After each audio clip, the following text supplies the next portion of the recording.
అమ్మ కథ చెప్తావా? చెప్తాను. అన్నయ్యరా అమ్మ కథ చెప్దంట. వచ్చేసింది అమ్మ. ఏ కదా చెప్పు. శివుడు కూడా వరమే అని చెప్పేసి ఒక మంచి కథ ఉంది చెప్పాలా? నీకు అర్థమయ్యేలాగా చెప్తాను ఈ కథని, సరేనా? అనగనగా ఒక అడవిలో పెద్ద చెరువు ఉంది. ఆ చెరువులో చాలా కప్పలుండే, చాలా హ్యాపీగా జీవిస్తూ ఉంది. అడవంతా తిరుగుతాం.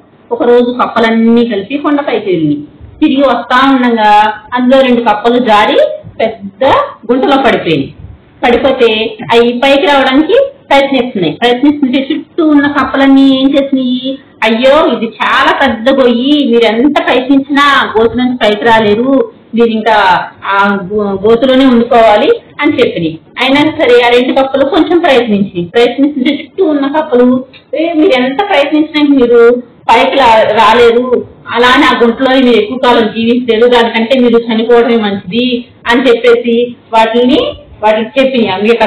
మిగతా కప్పలన్నీ కలిపి ఆ 2 కప్పలకి చెప్పినాయి. అప్పుడు అందులో ఒక కప్ప నిల్చోవడంతో ఆ గుంటలోంచి కొంచెం లోతులోకి ఉన్న గుంటలోకి వెళ్ళిపోయి చనిపోయింది. ఇంకా అయ్యో నేను ఇంకా పైకి వెళ్ళలేనన్న బాధతో ఇంకా కిందకి వెళ్ళిపోయి మునిగిపోయి చనిపోయింది ఆ కప్ప. అప్పుడు ఇంకో కప్ప ఉంది కదా, అది ఎలాగోలా ప్రయత్నించి దాని బలమంతా ఉపయోగించి పైకి వస్తే చుట్టుపక్కల ఉన్న కప్పలన్నీ ఆశ్చర్యపోయినాయి.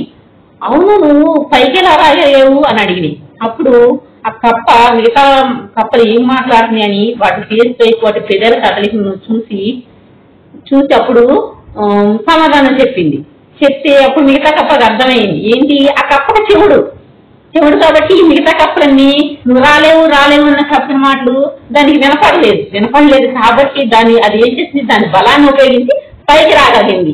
దానికి కూడా చెవుడు లేకుండా వినిపిస్తుంటే ఏమయ్యేది, దాని వాటి మాటలు విని అది కూడా అడిగి వెళ్ళిపోయి చనిపోయేది. ఇప్పుడు ఏమైంది, దానికి చెవుడకు వరం అయింది కదా, వినిపించుకోవటం వలన అది దాని బలాన్ని ఉపయోగించి పైకి వచ్చింది.